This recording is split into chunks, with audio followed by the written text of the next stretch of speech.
So this is now live through the whole world. Anybody in the world could be watching this right now. Let me see if I can get Rob.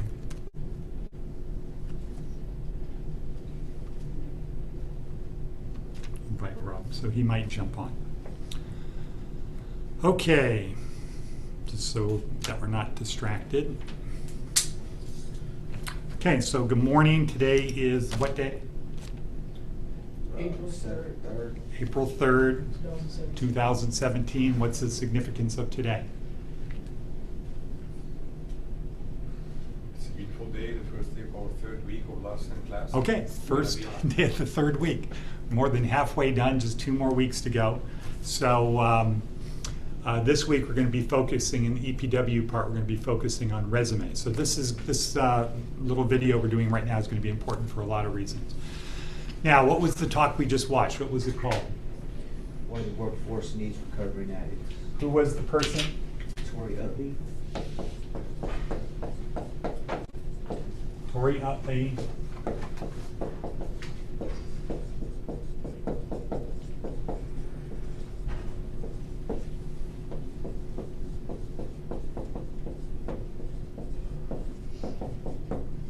Anybody get the time and date? 14 minutes, 18 seconds. How about the date? Alright, good. Okay, not a problem. Okay, so what's the first question? Shane. Was she a good presenter? Yeah, was she a good presenter? I think so. Okay, why? Because I can relate to the stuff she's talking about. Okay, so how did it make you feel? I don't know.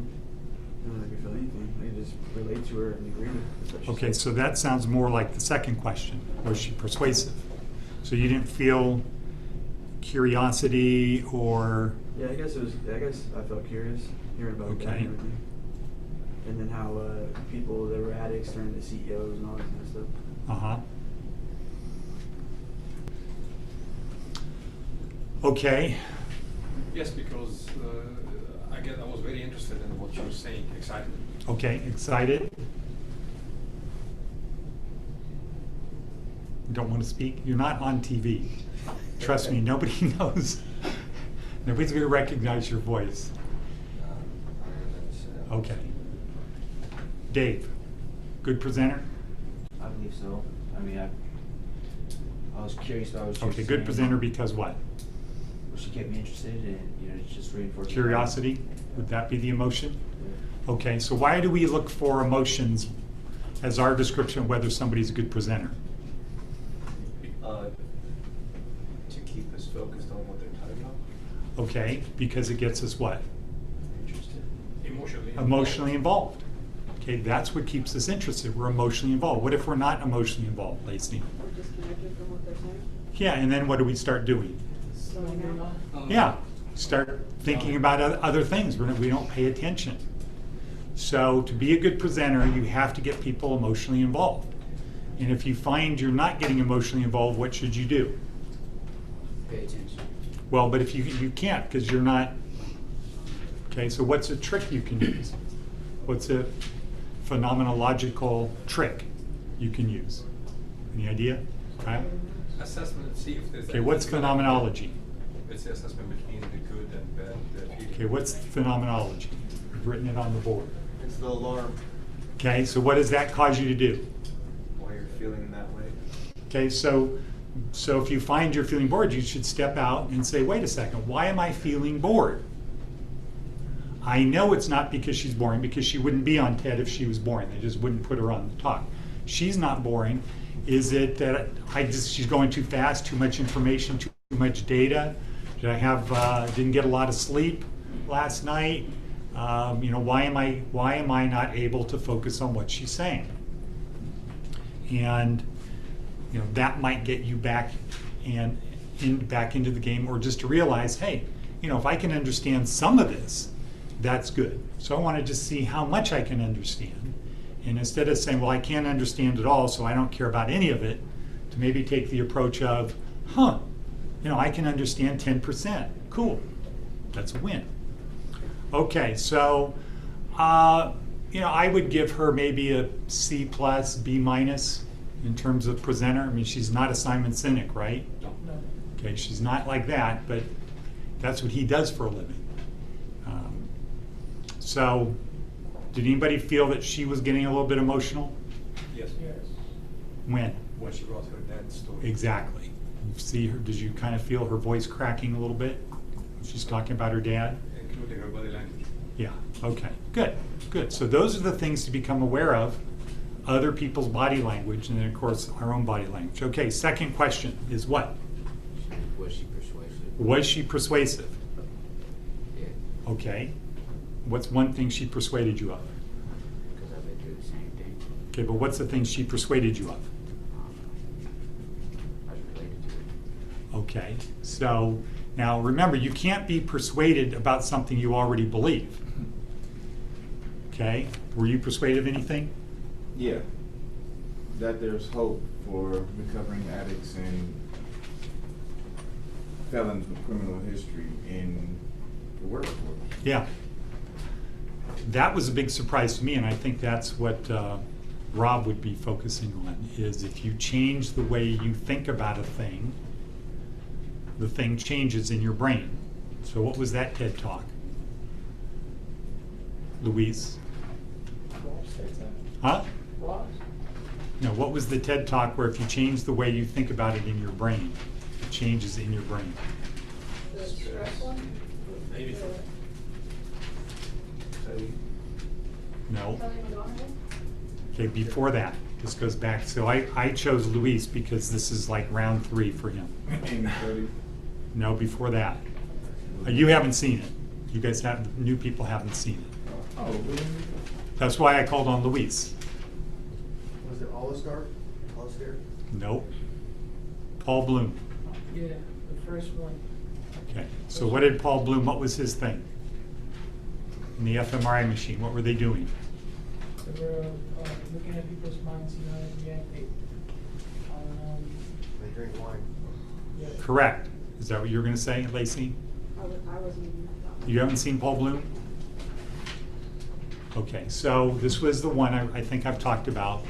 Put people in an fMRI machine, you have a long plastic tube that they're drinking wine, and they're reading about the wine, where it comes from in Italy, pictures of the vineyards and the Tuscan sun, and the little ladies and people picking the grapes, and the oak barrels where they're stored, and it talks about the flavor, very subtle flavors of the wine, and then they watch what happens in your brain when you like this really, really good wine. And then they say, okay, now we're gonna have this other wine, take the tube away, give you another tube, and they say this is from Lodi. Where's Lodi? Right next to Stockton, Yeah, California. okay, not really a beautiful place, right? Smells like shit. Okay, flat, hot, Bunch of cows, tractors, and they show you this is how this wine is made. It's an automated facility, and we don't use oak barrels. We just put oak shavings inside of this stainless steel vat that has the wine in it to give it an oak flavor.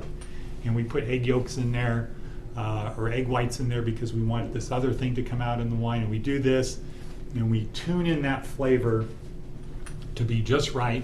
And we're able to sell this at Walmart for $2.99 a bottle. And they watch the person's brain as they're doing that. And what happens? It's basically the same wine that they're, No, but what happens in their brain? little Do the pleasure centers light up like a Christmas tree? Christmas tree. The pleasure centers don't light up like a Christmas tree Like the first because one. this is, wow, this is cheap wine. So this is what cheap wine tastes like. And now I know, boy, if I ever see a bottle of wine in Walmart, I'm going to be picturing them dumping these bags of chips, of ground up oak barrels into this vat and stirring it around, and then they filter it all out so it's clear again. Except it's the same wine. People are drinking exactly the same wine, and it's what they believed about the wine made their brain actually absolutely see the good, that one, the first one as really good wine. And when they told them the second wine was this, and they gave them a story about the history of the second wine, in their brain, they watched their brain, and they absolutely believed that it was different wine. But it wasn't different. So I think one of the big takeaways, at least for me, on this was what's called a reframe. So what's a reframe in psychological terms? Okay, so a reframe is you take an incident and you reframe it. You turn it into something different. Like you can think about going to the dentist. How do you think about going to the dentist? I don't. You don't think about it? I don't You just like go? going. I don't like going. Okay, you don't like going, yeah. So most people really, really don't like going to the dentist. At the turn of the so much that at the turn of the 20th century, over 90% of the population had a persistent toothache. That's how bad dentistry was in the year 1900. 20% of the population, or 90% had a persistent toothache, which means what? What's that mean? Won't take 'em out. Persistent means it doesn't go away. It's there all the time. Ongoing. It's a toothache that's there all the time. Because a dental care wasn't very good, because you go to the dentist and it's not pleasant. So a lot of people hate going to the dentist, right? And they don't go. They don't go because they say, I hate going to the dentist. It's painful, it hurts. I don't like the sound of the drill. I don't like the smell of my teeth, ground up teeth in my nostrils. I don't like the dentist pushing down on my jaw and doing all these things. Now, what's a reframe? What's another way to look at it, like with that wine? It's good for me. Do you You think? have to think how good you're going to feel 6 hours after you come out, how you're going to feel the next day. Yeah. That's a reframe. So I think for me, what Tori did is she did a reframe of taking what most people think are negative things associated with addiction, negative behaviors, and turning it into a positive. So did anybody get any of those? Okay. Basically, she told us what addiction takes, and recovery give back. She gave a hope with that, and I believe in it. Okay. So what was the example she gave at the beginning? Drop 2 people off In Canada, at the Canadian border. See which one Addicts. comes One is an addict, one isn't. See which one comes back for dinner. Okay. Now, does anybody agree with that story? Can anybody relate? Okay. Well, what was the end of it? What happens? The addict got better. The addict is the one that will figure out a way to get back, and the person who's not an addict would do what? Get lost. Yeah, get lost, not know what to do. take the long road, where the guy immediately, instantly thinking fast on his feet, like she told the guy who became an addict. So can anybody relate to that? What she said at the end, addict is looking for survival. Okay. So if you were dropped off in Baker, you know where that is? No, not Bakersfield, Baker. Baker, California. Bigger than one. Yeah. Okay, so that's on the 15 freeway, about 90 miles Not Bakersfield. South. Baker. Baker. It's on the 15. Nope, it's in the middle of nowhere.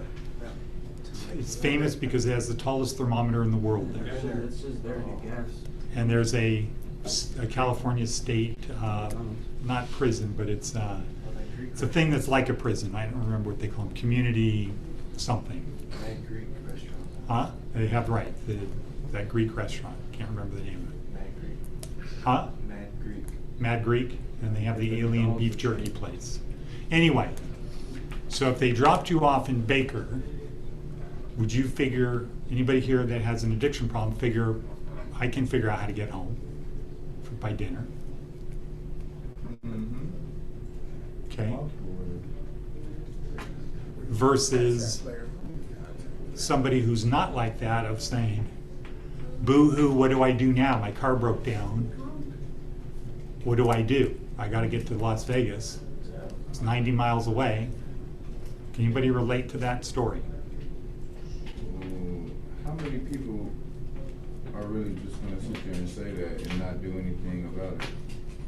I know a lot of people that would say, I'm just going to call somebody to solve my problem. That's still a survival mechanism. Okay. Now let's say their cell phone's dead. They're going to make the next step, payphone. Okay. There aren't any payphones anymore. Walk to the gas station. Well, there's gas stations in Baker. Okay. Ask the gas. Okay, so you're thinking like somebody that she's talking about that's resourceful. Good. Okay? So, believe it or not, a lot of people are not resourceful. I was at a place yesterday and I overheard a guy call his ex-wife at 3 o'clock, called his ex-wife to say, would you please call our son, our 19-year-old son, and wake him up at 4 o'clock so he can get to McDonald's for his job on time. How many things wrong with that are there? Everything. Okay. Okay. Nothing. He's still a young adolescent. 19. 19, still an adolescent. Alexander was out conquering the world. He's not old enough to buy alcohol, so he's still minor. Yeah, true. So yeah, adolescent mind frame. You don't know what he was doing last night. He might be playing basketball, might be playing football, needed the time to sleep. Okay. He's the only one home. At 3 o'clock in the afternoon. Hey. Kid doesn't have an alarm. Yeah. I was in Merced, California, and broke down and made it back to Washington State from Merced, California, but I had enough money to Are you an addict? buy the part that I needed, Yes. but I don't know if someone else broke down that wasn't an addict. If they broke down, would they go spend like the hundreds of dollars that would cost to buy the part that I bought for a fraction of the cost? Okay. So you could relate, are you saying you could relate to what she's saying, that people in addiction have developed skills that the average person doesn't have? Are you saying you're an addict? Yeah, there's a more social level. I think so. Would anybody, in her description of people that have addiction problems, how they have to be, how they what? What? Nothing. Oh, that how she described the positive things about people in addiction. What were some of the positive things she said? She said you have to be dedicated, disciplined, motivated, Resourceful, resourceful, honesty, right? integrity, and gratitude. Well, not to be an addict. That's what it takes to refuel recovery. Refuel recovery. Well, that's the result, right? But, so what are some of the traits of people that are addicted? Risk That- takers. Risk takers. Okay, risk takers. What else does she say? Not scared. Fast on your feet. Not scared, scrappy, right? They gotta do whatever it takes to get their habit. Paranoid. Paranoid, okay. So, let's see, I can't remember his name right now, but he was the key guy at Intel. That's what my friends are. Wrote a book called Only the Paranoid Survive. Right. That being paranoid is a good business trait. Always looking over your shoulder. So, yeah, and a lot of guys who are very successful, they spend a lot of time being worried that somebody's going to catch up to them. Why? Why do they worry that somebody's going to catch up to them? Because if somebody catches up to them, they might surpass them, and you might end up with nothing. I mean, you had something to begin with. How they can't take away what you already got. They're just gonna Well, let's say you started a business. So back in the early 80s, or at the beginning, in 1903, how many car companies were there in America? How many companies building cars? Four. 1900, 1906, Two. 500. Anybody could build a car.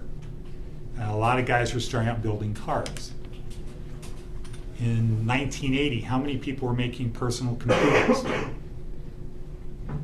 Thousands of companies were making personal computers. One of them in San Diego was called Osborne Computer Company, that had a portable computer that you carried around in a, it was like a sewing machine box, yeah, like a little mini suitcase.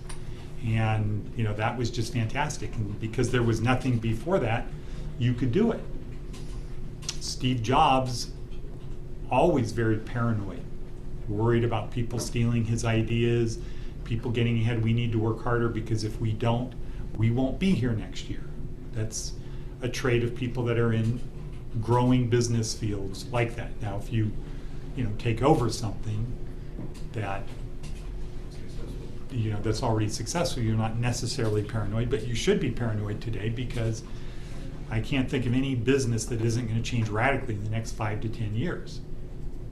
So I think one of the good things about her talk was this reframe. Now, how could we use that? How could you use that on your resumes with skills that maybe you wouldn't have thought of before? Like, would you put any of those things down? Which one? What thing? The ones we just talked about. Scrappiness and Yep, resourcefulness, what else? This quick on the feet. Yeah, risk taker. Risk taker. I don't know if you want to tell the employer. Well, it depends where you're gonna work. That you're a risk taker. Okay, it depends where you wanna work. If you wanna go work at Amway and build a downline, multi-level marketing, they do want people who are risk takers. If it's a job at McDonald's or 7-Eleven, probably not. Anything that has to do with cash, probably not. Well, not necessarily. You know, what about the casino business? Yeah, Do you think they No. want to have people come in who are risk takers? No, because they might risk taking something. No, not that kind of risk. That's taking two words and using them differently. Casinos love people walking in as customers who are risk takers. Why? Yeah, because they know it's just a matter of time before they take it all. Basically, us thinking outside the box, that's what. Okay, I would take- thinking outside of the box. So how could you use that on your resume? By being creative of how can I have idea to reshape what they're doing or get them, get it in a better way. Like I was saying, I'm gonna make you more money. Mhm. This is how I'm gonna believe. This is why Okay. you can believe in me. Give me the opportunity. Okay, now, how many people did she say are struggling with recovery? 23 million. 23 million. You think that's true? Yep. I think it's more than that. Probably more. That's the Well, only one that did the survey or the census. yeah, so it seemed to me when she didn't say there's 23 million addicts. She said there's 23 million struggling with recovery. So to me that meant People admit it. there's a lot of people who are addicts that are not in recovery.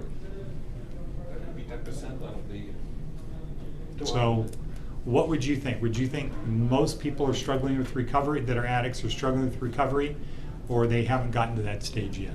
Every person's struggling with, every person's struggling with some type of addiction. Everybody has some type of addiction? Some type? Some type. Okay. So what is an addiction then? What's the definition? A disease? Everybody has some kind of disease? Something that you're addicted to, something that you have to have, We think or want. Okay.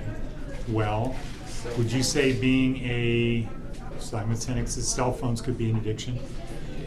Do you think somebody that went to church every day or that goes to the gym every day could be an addict? Addicted to. Okay, when does it become an addict? When do you become an addict? Let's talk about alcohol. When you needed to live. Okay.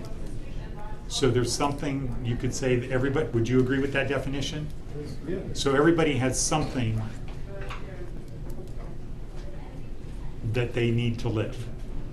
Everybody does something. They think they need to live. They think they need to live. Okay. So what's the definition of somebody who's an alcoholic?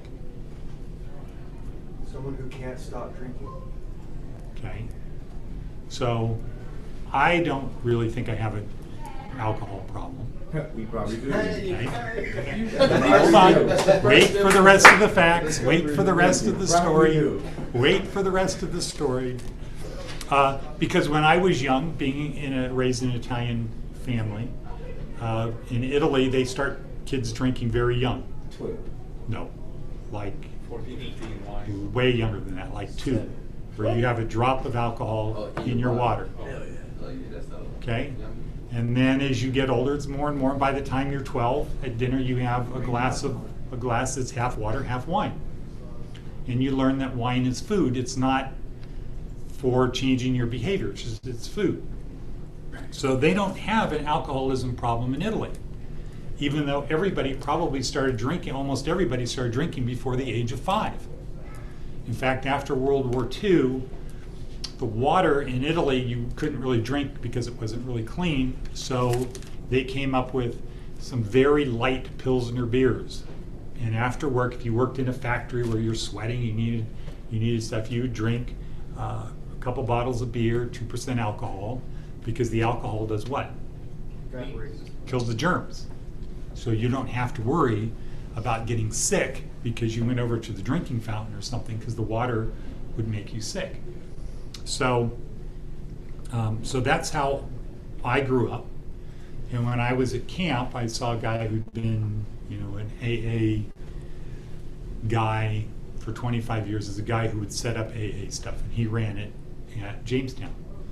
And I said, you know, what is the definition of an addict? How do you know if you're an alcoholic or not?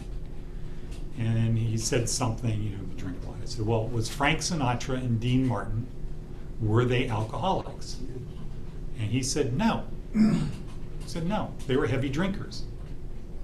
And I said, okay, well, what's the difference between an alcoholic and a heavy drinker? He said, an alcoholic either drinks until they pass out or until there's no more booze. That's what an alcoholic does. You can't stop until you pass out or until no booze. He said they could stop anytime they wanted.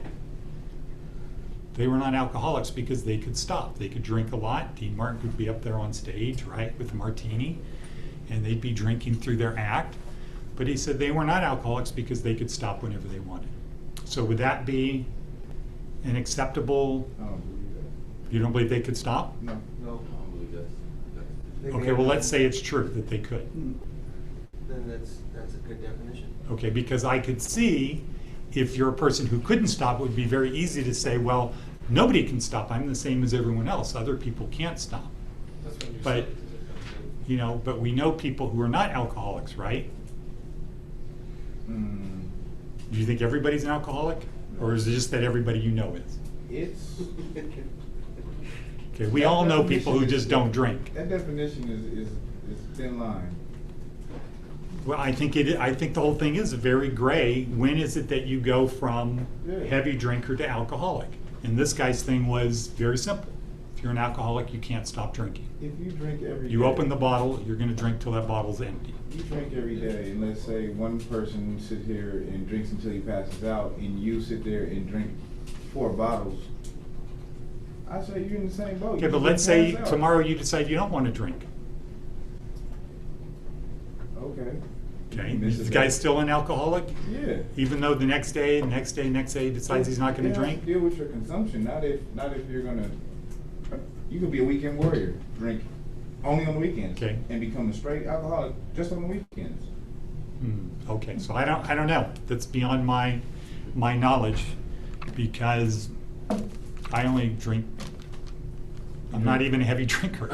Okay? You drink wine every night with your dinner? No. I think an alcoholic is a person that wakes up and has to have a. Okay, well, a lot of alcoholics, like I met guys in jail, they said their routine is at night before they go to sleep, they have their 32 ounce steel reserve or whatever. They open the top. When they wake up in the morning, it's warm, it's flat. Drink it all the way down, and now they can get out of bed. That's an alcoholic. Yeah, okay, but that's not everybody that's an alcoholic, right? Yeah. Let me share my experience with you. You know, I usually drink scotch every night. One, when I come from work, I'm good.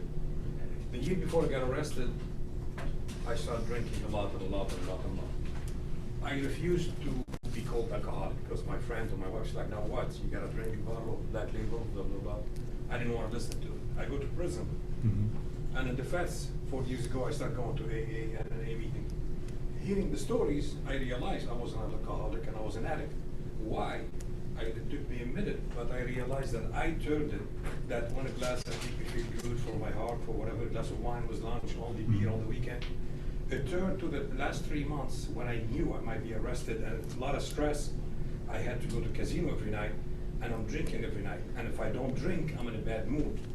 And then I was acting not smart enough and I was making wrong decision. So I realized really if I did not if I did not turn to alcoholic or listen, that's when I turned. I could have made better decision, could have been better now. If So you I had realized believed I that you turned. were an alcoholic? If I listen, if I realize that yes, I'm going above and beyond now. I went from a glass to a bottle, and if I don't have this bottle now, I'm pissed. This is when I realized I lost my discipline. and I can't control what I'm doing. Okay, so if you're an alcoholic, my understanding is then you never ever drink again. Right? Because if you do, what's the thing? One is not enough. Yeah. Lack of One is will- too many and 1,000 is not enough. A lack of 1,000 is willpower. never enough. 1,000, okay, One is too many and 1,000 will still piss you off. okay. So you're saying you're never gonna drink again? I'm saying that I'm gonna stop it because I didn't realize, even though I know I learned discipline and I didn't do anything stupid while I'm in prison, but my point is that I realized I didn't see it until I stood outside and I looked out from the outside. Okay. So that's what somebody turned when you cannot control anymore your discipline of stopping, like you said, what the AA guy told you. Okay, cool. So let's go to the last part. We got 5 minutes left. So let's go to the last part, which is how can we use this talk to our advantage? Knowing what we just learned.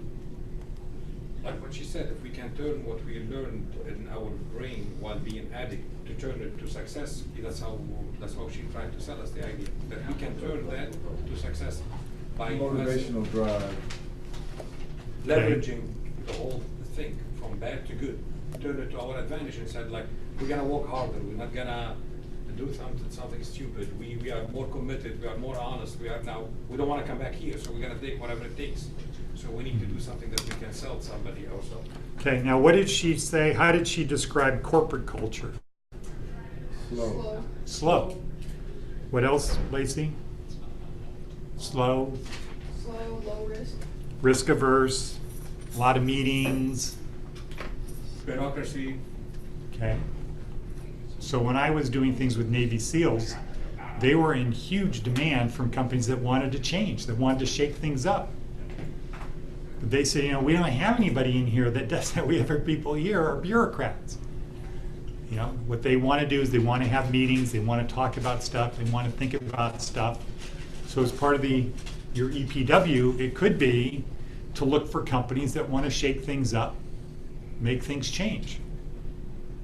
If you want to go in the fast food business, instead of going to one of the top brands that doesn't change a lot, maybe one of these other ones like, what's the roast beef thing?